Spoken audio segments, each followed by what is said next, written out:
Ամերիկյան միջազգային հանրապետական ինստիտուտը իրականացրել է Հայաստանում հանրային կարծիքի ուսումնասիրություն։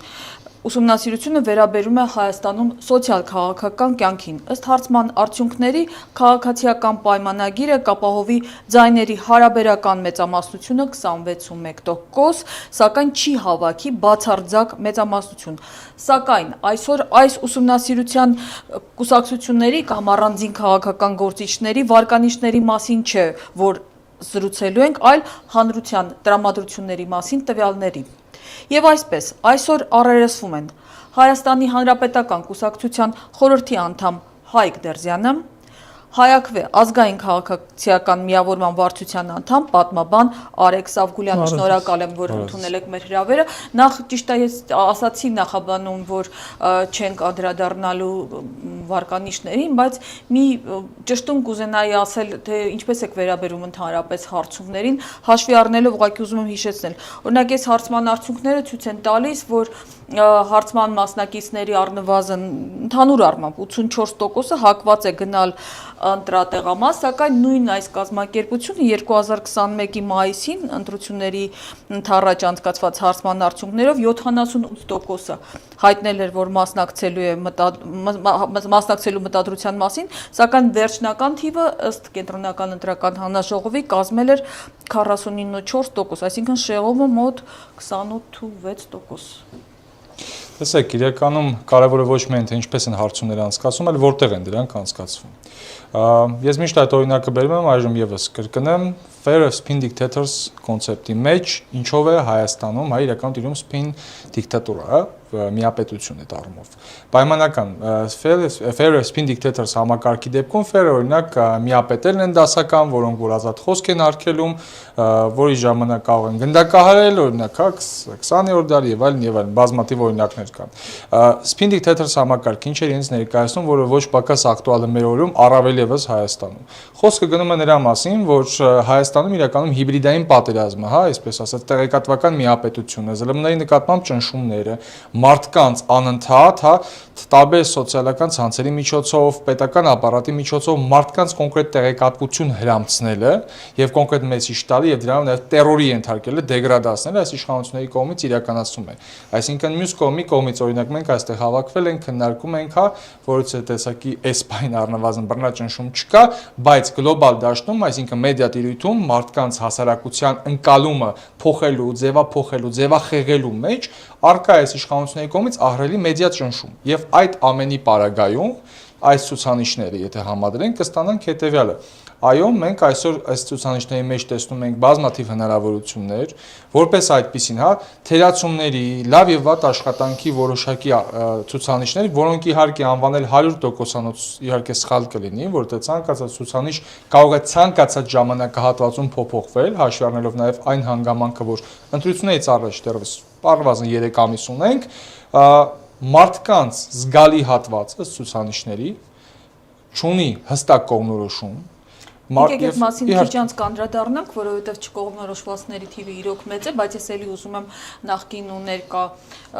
նախկին հարցումները վկայակոչելով փորձել հասկանալ ձեր վերաբերմունքը, թե ինչպես եք։ Տեսեք, 2021-ին հարցվածների 26%-ներ ընդամենը ասել, որ կքվեարկի քաղաքացիական պայմանագիր կուսակցության օգտին, սակայն վերջնարդյունքում այդ կուսակցությունը ստացավ կրկնակից ավելին 53.9% ձայն։ Եվ էլի այդ նույն հարցման ժամանակ ոչ մի ընդդիմադիր ուժ 1%-ից ավել ձայն չպետք է հավաքեր, այսինքն այսօր ազգային ժողովում ոչ մի ընդդիմադիր ուժ չպետք է լիներ։ Ուրեմն հիմնականում նախընտրական շրջանում գրեթե բոլոր հարցումները, չեմ ուզում բացարձակ թվով ասեմ, ուղղորդված են։ Զուտ այդ տեղեկատվությունը, որը տարածել է ամերիկյան ինստիտուտը, որի տնօրենը հանդեսանում է ԱՄՆ փոխնախագահ Վենսի մտերիմը, մերձավորը, եւ համացանցում լուրեր տարածվեց նաեւ, որ Նիկոլ Փաշինյանը Ամերիկայում շրջագայության ժամանակ առիթ է ունեցել այդ տնօրենի հետ հանդիպման։ Դա լուրջ չի, հաստատված տեղեկատվություն է։ Շատ լավ։ Հիմա ես ուզում եմ կոնկրետ մի երկու ցուցանիշ առանձնացնել այդ նույն հարցման մեջ։ Ուրեմն երբ որ մենք նայում ենք անհատական քաղաքական գործիչների վարկանիշը եւ Նիկոլ Փաշինյանին այդտեղ այսպես ասած վստահում է 18% հարցվածներից 18%-ը եւ այնտեղ մնացած գործիչներին իհարկե կոպիտ ասած ողորմածաբար շատ չնչին տոկոսներ են նվիրել։ Մի այլ տեղ նայում ես, որ 23 թվականին, երբ որ հարցում են կատարել այս նույն ինստիտուտը, թե բնակիչների մեջ կոնկրետ աղքատության հարցը քանի տոկոսին է հետաքրքրում, 23 թվականին պատասխանել են 2%։ Իսկ 26 թվականին գիտեք այդ ցուցանիշը ինչքան է կազմում 10%։ Այսինքն 5 անգամ շատ մարդկանց հետաքրքրում է, հուզում է աղքատության հարցը։ Նույնը անվտանգության պարագայում 23 թվականին 43% էր, հիմա իջել է 21%։ Ի նկատի ունեմ, արդյոք այն հասարակությունը, որի մեջ 5 անգամ աճել է հետաքրքրությունը աղքատության հարցի նկատմամբ, որը 21.7% է պաշտոնական վիճակագրությամբ, կարող է այդ նույն հասարակության հարցվածների մեջ Նիկոլ Փաշինյանը եւ իր գլխավորած այսպես ասած քաղաքացիական պայմանագիրը ունենալ նման վարկանիշ։ Այսինքն ինքնին հարցման փաստաթուղթը, երբ որ ամբողջական դուք նայում եք, թվերը իրար չի համապատասխանում։ Շատ լավ, հիմա այն հարցի, որ ես ընդհատեցի ու պատրաստվում եք խոսել, ավելի շատ մեծ հետևողների համար մեջ բերեմ տվյալները, հարց, որ քաղաքական գործին եք ամենից շատ վստահում, իսկ ով է երկրորդ ամենավստահելի, մեծամասնությունը 48%-ը պատասխանել է ոչ ոքի։ Ընդ որում 18-ից 35 տարեկաններ, այսինքն երիտասարդության 63%-ը ոչ մեկի չի վստահում։ Սա, չգիտեմ, հանրության ինչ որակում կտրեք սրա այս պատկերի համար։ Իրականում ժամանակները, մարդկանց երիտասարդության հասարակական ակտիվության, քաղաքականության հետևելու մասով փոխվում են տենդենսները, դա իհարկե չի արդարացնում, քաղաքական ուժերի կողմից բազմաթիվ սխալների թերությունները, որոնք ունեցել ենք, օրինակ ընդդիմադիր պայքարում երիտասարդների ներգրավելու, չնայած անկեղծ պետք է արձանագրել մի քանի շատ կարևոր հանգամանք, երիտասարդների ակտիվ ներգրավվածություն կա, իհարկե ցանկալի է, որպեսզի այն ավելի մեծ լինի, մյուս շատ կարևոր հանգամանքը, որը մեկ ցուցանիշը պետք է ոչ մենակ դա առանձին դիտարկել, այլ համադրելով այլ ցուցանիշների հետ, հատկապես երբ խոսքը գնում է քաղաքական ուժերի եւ անհատների մասին։ Օրինակ, եկեղեցու հետ կապված 2025 թվականի հունիսի ցուցանիշները, եթե մենք նայենք, Շփոթում եմ, որովհետև դուք անընդհատ կանխորոշում եք այն հարցերը, որոնց մենք պատրաստվում ենք առանձին անդրադառնալ։ Ես ուրախ եմ իհարկե դրա համար, բայց իմացեք, որ դրան առանձին անդրադարձել ենք։ Շատ լավ։ Ուղղակի այդ կոնցեպտի մեջ եթե նայենք 25 թվականի հունիսին արկա եկեղեցու նկատմամբ վստահությունը եւ 26 թվականի օրինակ փետրվարին արկա ցուցանիշները վկայում են հետեւյալի մասին։ Եկեղեցու նկատմամբ վստահությունը ավելացել է, այսինքն այս քարոզչությունը, քարոզարշավը, որ իրականացնում էր Նիկոլ Փաշինյանը եւ թիմը ձախողման է տանում, նաեւ երիտասարդներն են շատ գնում սկսել հետաքրքրվել եկեղեցով, գնալ եկեղեցի, ճանաչել հոգեվորականներին, մյուսը անվտանգային ցուցանիշի հետ կապված շատ հետաքրքիր մի այսպիսի համադրում կար, բանակ եկեղեցի, այս երկու շատ կարևոր է, երկուսն էլ գտնվում են թոփում, իդեպ երբ խոսքը գնում է զինված ուժերի մասին, ես վստահորեն կարող եմ պնդել, որ խոսքը չի գնում պաշտպանության նախարարի կամ կառավարման մասին, քաղաքական գործիչների մասին, խոսքը գնում է բանակի նկատմամբ ունեցած վստահության Վերաբերմունքի մասին։ Մյուս հետաքրքիր կարևոր հարցի պատասխանը։ Խնդրում եմ ասեք, թե որ քաղաքական կուսակցությանը կամ դաշինքին կքվեարկեք, եթե խորհրդարանական ընտրությունները լինեին հաջորդ կիրակի, չի որոշել դժվարանում է պատասխանել, ասել է մոտ 30%-ը։ Ինչ է նշանակում, որ հարցվածների մեջ կա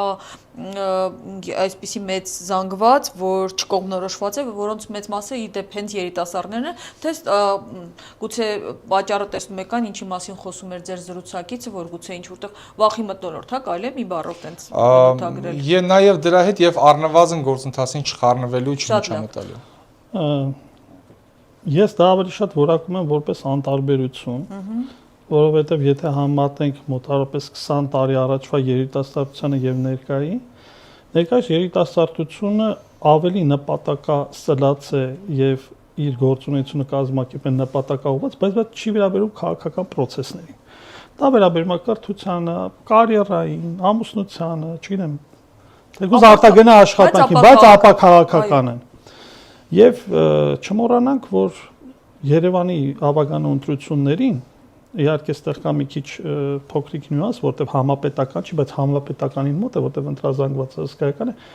590,000 քաղաքացի չի մասնակցել ընտրություններին։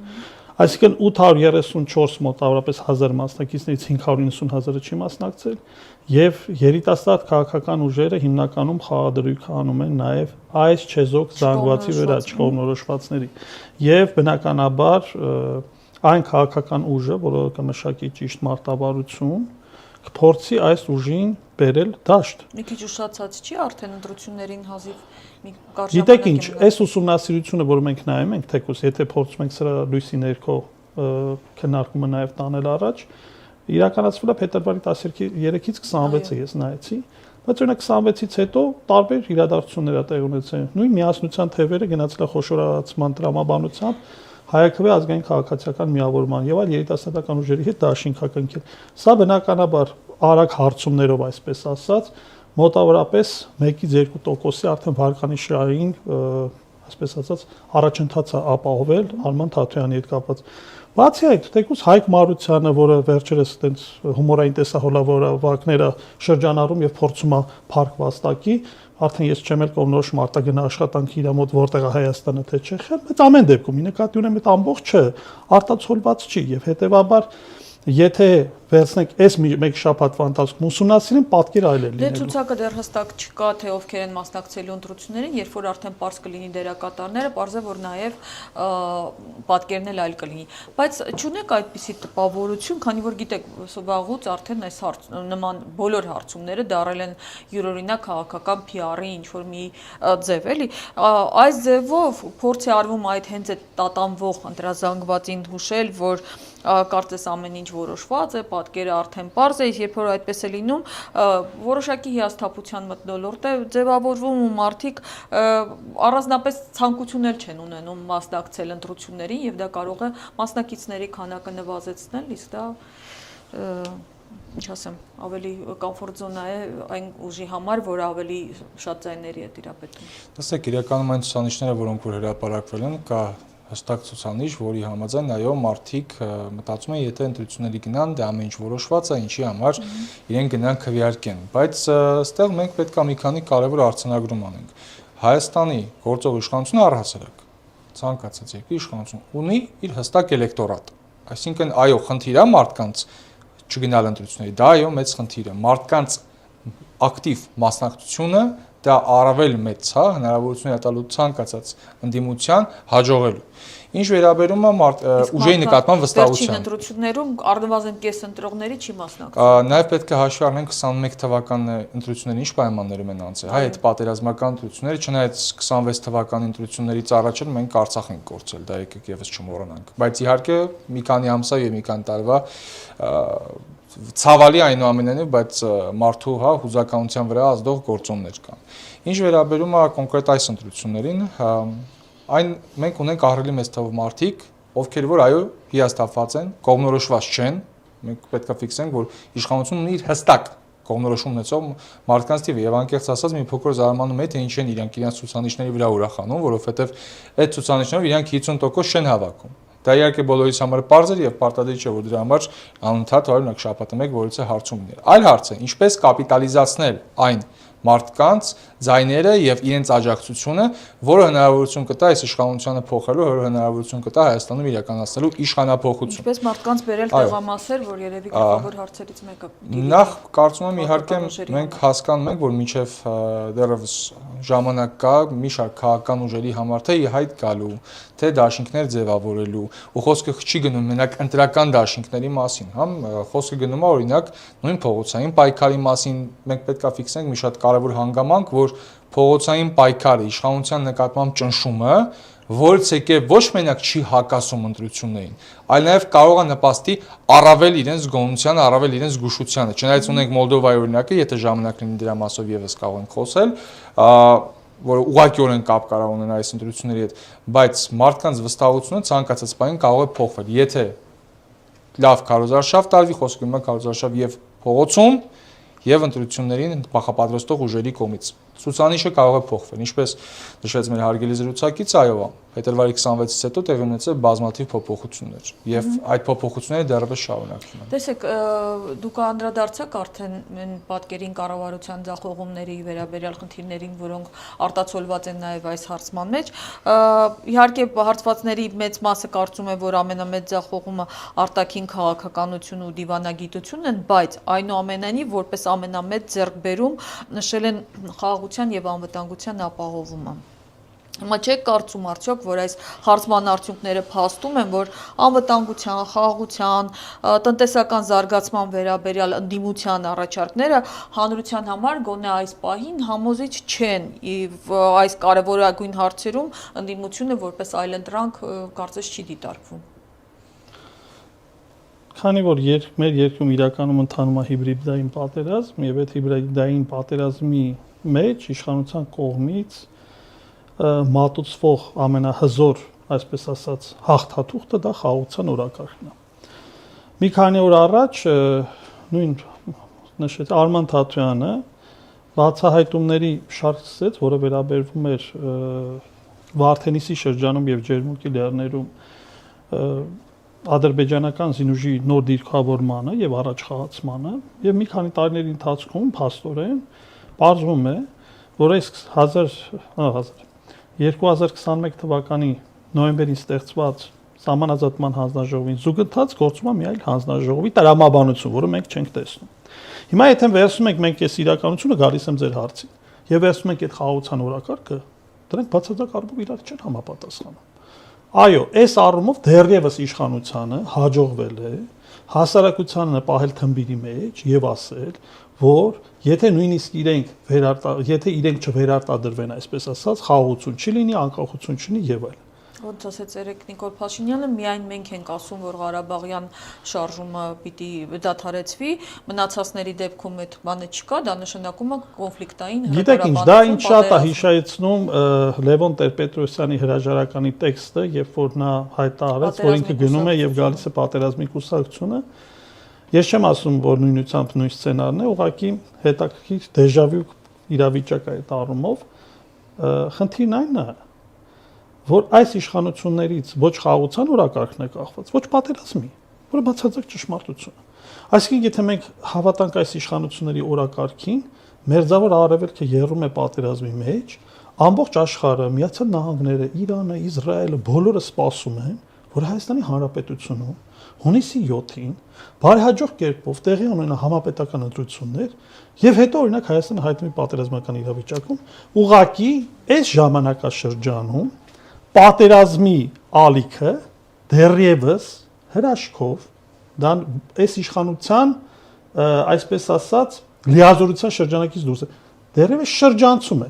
եթե նույն տրամաբանությամբ ստեղ լինեին օրինակի համար ամերիկյան ռազմաբազաներ ձեր կարծիքով Իրանը ձեռքները ծալացեր նստելու ոչ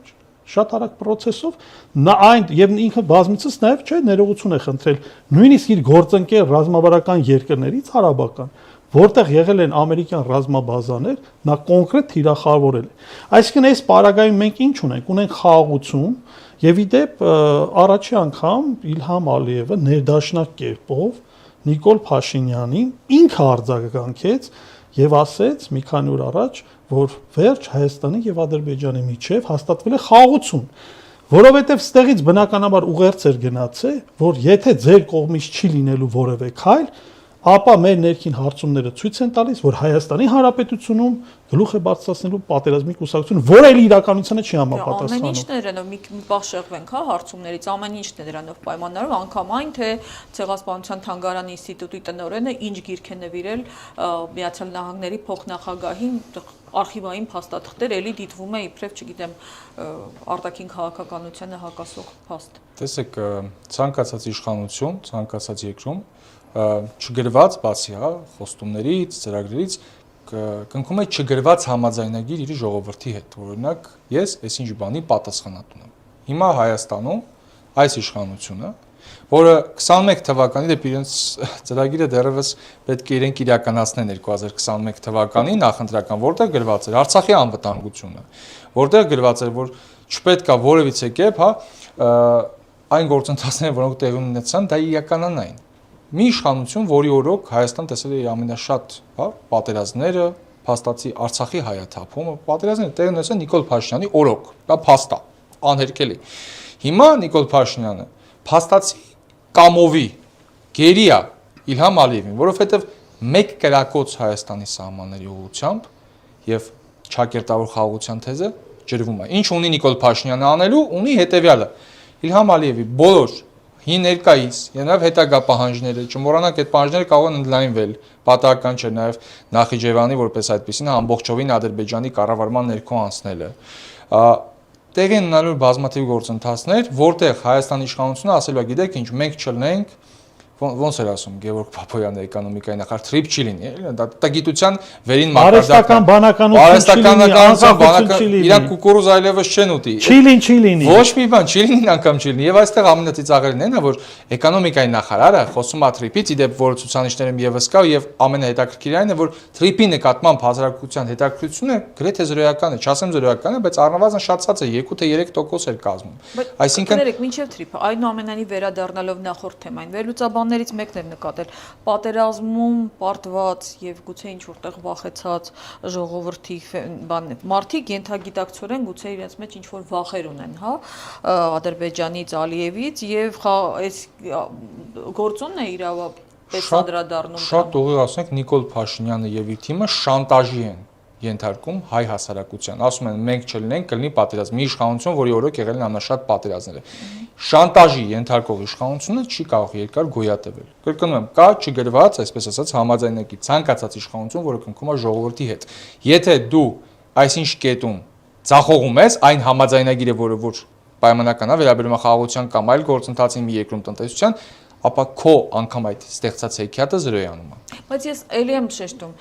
իշխանության մասին ձեր գնահատականները պարզ է, երկուստ էլ դիմադիր ուժերի ներկայացուցիչներ եք, բայց այս հարցումը մի շատ կարևոր հարցի պատասխան է տալիս, որ խաղաղության բացակայություն։ Սա այն ոլորտն է ըստ հարցումների, որտեղ ամենակտրուկ տարբերությունն է իշխանության եւ ընդդիմության միջև կառավարություն 76%, դրական 21% բացասական, ընդդիմություն 17% դրական, 60% բացասական։ Այսինքն ընդդիմադիր ուժերը չեն կարողացել համոզել, վստահեցնել, հավատացնել հայ ժողովրդին, որ լուծելու է իրեն անհանգստացնող այս խնդիրը։ Ստացվում է Փաշինյանը կարողացել է, իսկ ընդդիմությունը ոչ։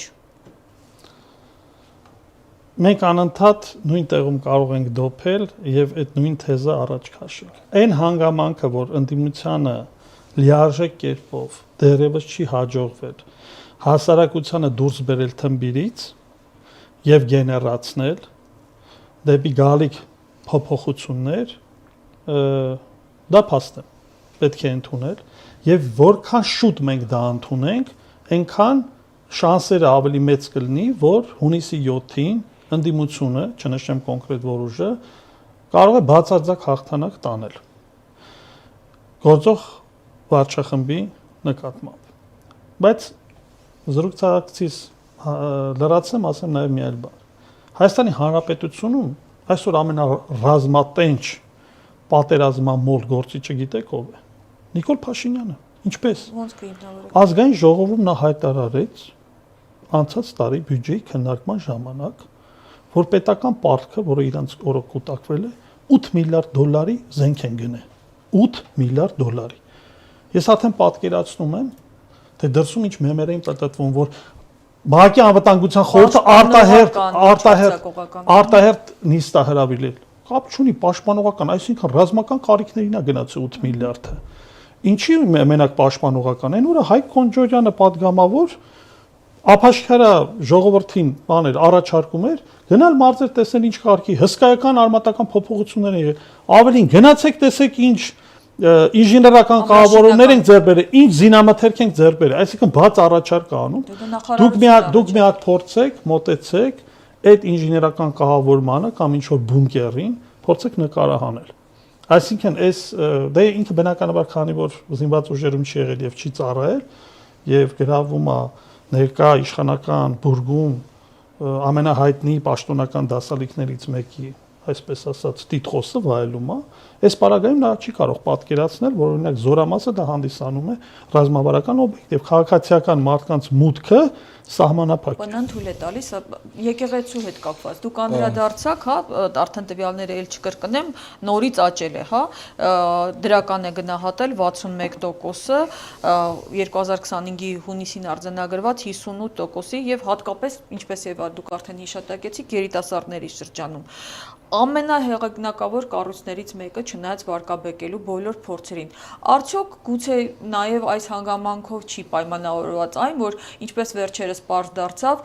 սահմանադրության նոր նախագծից պատրաստվում են կամ գոնե առնվազն նման առաջարկ կա, որ դուրս բերվի հայ առաքելական եկեղեցու բացառիկ դերի վերաբերյալ նշումը, հիշեցնենք, որ այս պահին մայրօրենքում ամրագրված է Հայաստանի Հանրապետությունը ճանաչում է Հայաստանյան առաքելական Սուրբ եկեղեցու որպես ազգային եկեղեցու բացառիկ առաքելությունը հայ ժողովրդի հոգևոր կյանքում։ Տեսեք, ես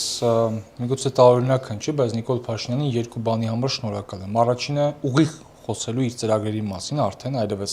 չմանիպուլացնելու Արցախի հարցը հրապարակում ենք, լուծելու նոր պատերազմ, նոր տարածքներ, կամերաները կհանենք, կարմիր գծերը կհանենք։ Մարդ ուղիղ ասում է, ես վերարտադրվեցի,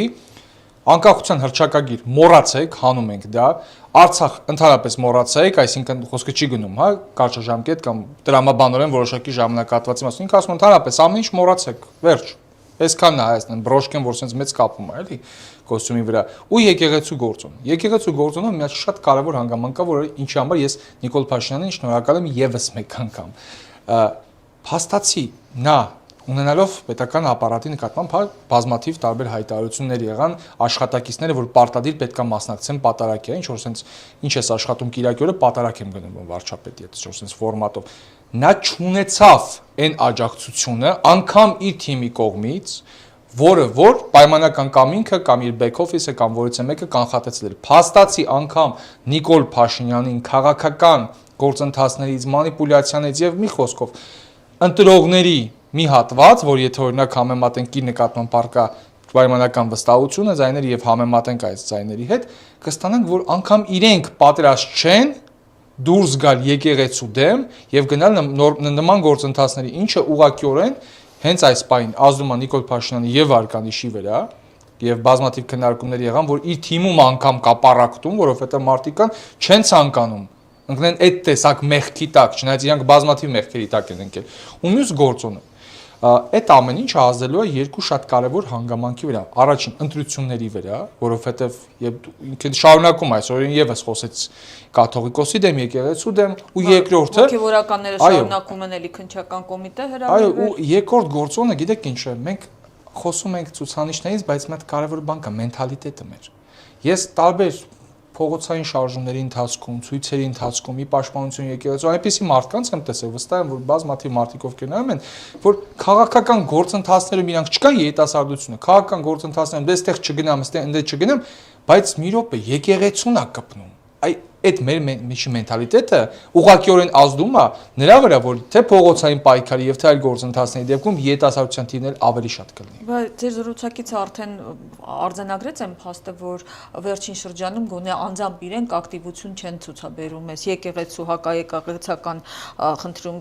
Արդյոք իրոք պատճառը այն է, որ իրենք տեսան, որ այս հարցում իրենք լիարժեք աջակցություն հանրության կողմից չունեն եւ սա փաստ է։ Նիկոլ Փաշինյանի համար կա մեկ օրակարգ վերարտադրման։ Իրանք ունեն ներքին հարցումներ, որը ցույց է տալիս, որ եկեղեցու դեմ պայքարը չի ողջունվում հասարակության լայն զանգվածների կողմից։ Ես չեմ ասում, որ եկեղեցին զանգերը խփեց, այնտեղ 100,000-ավոր հավատացյալներ հավաքվեցին, որ պաշտպանեն եկեղեցուն։ Համենայն դեպս ավելի մեծ իներտություն կա Նիկոլ Փաշինյանի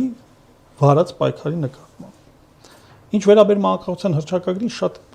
կարճ ասեմ էլի, որովհետև շատ դեպքերում ասում են անկախության հռչակագիրը արմատախիլ են անում, բայց մարդիկ այդ մեսեջը կոնկրետ չեն հասկանում։ Երեք հիմնական կետ կա, որը Թուրքիան եւ Ադրբեջանը շահագրգռված են, որ դուրս գա։ Դա այդ ամբողջ, այսպես ասած, վիրահատական միջամտությամբ նոր սահմանադրության։ Այո, Արցախի հիմնախնդիրը փակում են այդ էջը։ Չմոռանանք նաև, որ Ադրբեջանի նախագահը Իլհամ Ալիևը ստորագրեց Նախիջևանի նոր սահմանադրությունը, որտեղ նույնպես ապա մոնտաժման Դասի աշխատանքներ արեցին, այո, եւ իրանք հիմա միած սա ամբողջը մի հատ process-ի մաս է։ Եվ իհարկե հայրենիք սփյուռք ամրապնդման հարցը, որը Նիկոլ Փաշինյանը բազմիցս Սփյուռքում իր հանդիպումների ժամանակ մի անգամ էլ վերջերս Ստամբուլում իբրև կես կատակ կես լուրջ ասեց եկել եմ այստեղ որ ձեզ ասեմ իմ վրա հույս մի դրեք մոռանալով հանդերձ որից սփյուռքահայերի մի հսկայական հատված Հայաստանի Հանրապետության նաև քաղաքացի է Հայաստանի Հանրապետության քաղաքացին է այսինքն դու ոնց կարաս իրենց նկատմամբ պարտավորվածություն չունենաս Եվ այս պարագայում ինքը Սփյուռքի դռներն էլ է փակում եւ իրենց այդ հայեցակարգը որը պատտվում է իրական Հայաստանի գաղափարախոսությունը Այնտեղ Սփյուռքի մասին ընդհանրապես տող չկար։ Մենք բավականին քննադատեցինք եւ հետո իրանք փոխեցին մոտեցումը եւ այդ իրական Հայաստանի գաղափարախոսությունը զետեղեցին իրենց պաշտոնական կուսակցական ծրագրում, որը իրենց կայքում կա։ Եվ գիտեք այդտեղ նաեւ ինչ է նշվում։ Որ անկախությունը բացարձակ արժեք չի։ ԿՊԱ-ականները կարծում են գրված է, կարող եք նայել։ Քանի որ աշխարհում չկա այդպիսի պետություն, որը ունի բացարձակ անկախություն, եւ հետաբար Հայաստանը բացառություն չի կազմում, մենք առաջարկում ենք հետեւյալը. քչերից կախվածությունը փոխարինենք շատերից կախվածությամբ եւ մեր անկախությունը ենթադրենք հետեւյալն է կիսենք գերտերությունների հետ փաստորեն քաղաքացիական պայմանագիր ուզում է Հայաստանի Հանրապետության անկախությունը կիսել գերտերությունների տարածքներն Ադրբեջանի եւ Թուրքիայի մենք հավասարակշիռ քաղաքականություն ենք վարում բայց վերջին հարցը դե ամեն մեկին որ մի բան տան հայրենիքից եւ պետությունից ոչինչ չի մնա Վերջին հարցը եւ թերևս ամենակարևոր հարցերից մեկն է ինչ կարծիքի են Հայաստանի բնակիչները արդյոք երկիրը շարժվում է Ճիշտ ուղղությամբ հարցվածներից 47%-ի համոզմամբ Հայաստանը շարժվում է ճիշտ, 41%-ի պնդմամբ սխալ ուղղությամբ։ Փաստորեն ավելի լավատեսորեն տրամադրվածները մի քիչ ավելի շատ են։ Այս ուսանիշի մեջ կա շատ մի հատ կարևոր կետ, որ զգալի հատվածը, հա, որ ապահովել է ճիշտ, հա, այդ հատվածին հետ վերաբերյալ ուսանիշը ավակ սերնդի մեր ներկայացուցիչներն են։ Մարդիկ, որոնց հա մանիպուլացնելը ավելի հեշտ է։ Ես որից է կասկածի տակ չեմ դնում իրենց գիտելիքներն ու փորձը, բայց խոսքը գնում է մեդիա գրագիտության մասին։ Խոսքը գնում է հեռուստատեսության քարոզչության, բոլորը շատ լավ հիշում ենք, հա, Հայկ Օնջորյանը եւ իր թիմակիցները ոնց էին ուրախանում Սպիտակ տանը, որ հայկական երաժշտությունը միացել մի քանի շաբաթ դրանց էին մենակ խոսում։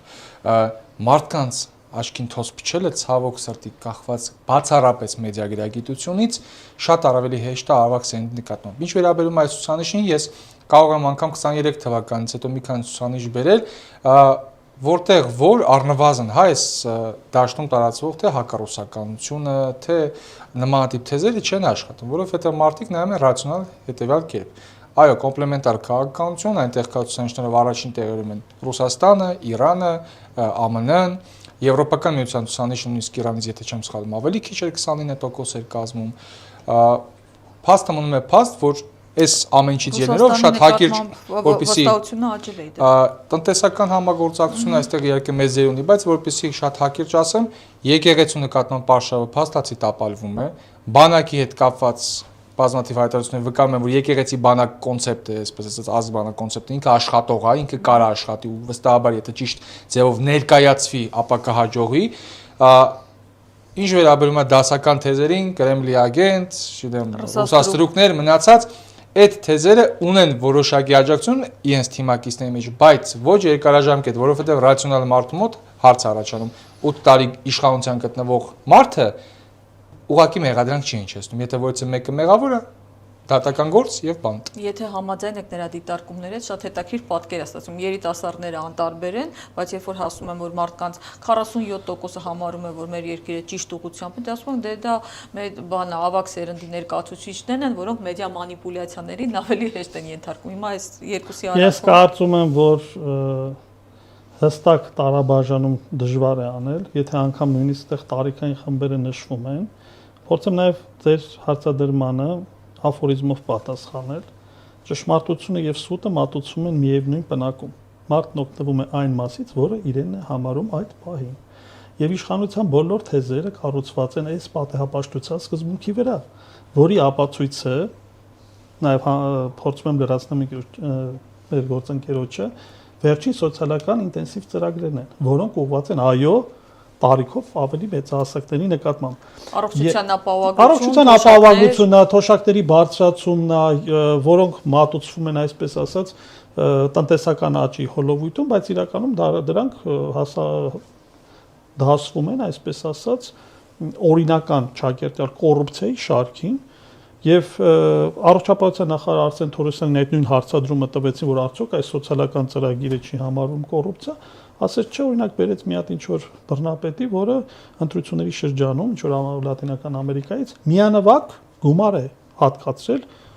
18 տարի լրացած բոլոր քաղաքացիներին։ Այ եթե մենք այդպիսի բան անեինք, ասում եմ, դա կարող եք որակել որպես կոռուպցիա։ Նույնը կենտրոնական ընտրական հանձնաժողովի Վահագն Հովակիմյանը ասում են հարց են տալի, արդյոք այս սոցիալական ծրագրերը կոռուպցիա չեն։ Ասում են ոչ։ Մենք մեր միջազգային գործընկերների հետ զրուցել ենք եւ չի կարող մարդը թոշակ ստանալ եւ եւ հենց մի քանի օր առաջ էլ պարզվեց, որ 2026-ի առաջի կիսամյակում այս իշխանությունը 4.6 միլիարդ դրամ պարգևավճարային ֆոնդ է սահմանել, որը անցած տարվա նույն շրջանի համամասությամբ 1 միլիարդ դրամով ավել է։ Եթե գումարենք փաստորեն 3 միլիարդ 600 միլիոնը, որը նոր տարուն տվեցին, դա կազմում է 8.1 միլիարդ։ Այսինքն սրա շրջանակներում իրենք կարող են 81 միլիոն հատ տաք կարկանդակներ գնել։ Օրինակ կարող են դրա շրջանակներում մոտավորապես, չգիտեմ, մի 30 միլիոն հատ խաշած եգիպտացորեն գնել, բայց իրականությունը գիտեք ինչ է։ Եթե այս 8 տարվա ընթացքում այս իշխանությունը, տեսեք արտաքին քաղաքականության հետ կապ չունի, եթե փորձեր մեր բնակության մասին իրականում մտածեր, ապա այդ ամբողջ պարգևավճարային ֆոնդը, որը 1 միլիարդ դոլարից ասում է, կարող էր ծառայել 25000 հատ բնակարան կառուցելուն սոցիալապես անապահով խավի համար։ Պարգևավճարների այլ թեման է, դրան անդրադարձել ենք, շնորհակալ ենք մեր հրավերը ընդունելու Մենք համար։ էլ ենք շնորհակալ։ Հիշեցնենք, որ Առավոտի առերեսում հաղորդաշարի հյուրերն էին այսօր Հայաքվե ազգային քաղաքացիական միավորման վարչության անդամ, պատմաբան Արեգ Սավգուլյանը եւ ՀՀԿ խորհրդի անդամ Հայկ Դերզյանը։ Առերեսումը վարեց Աննա Իսրայելյանը։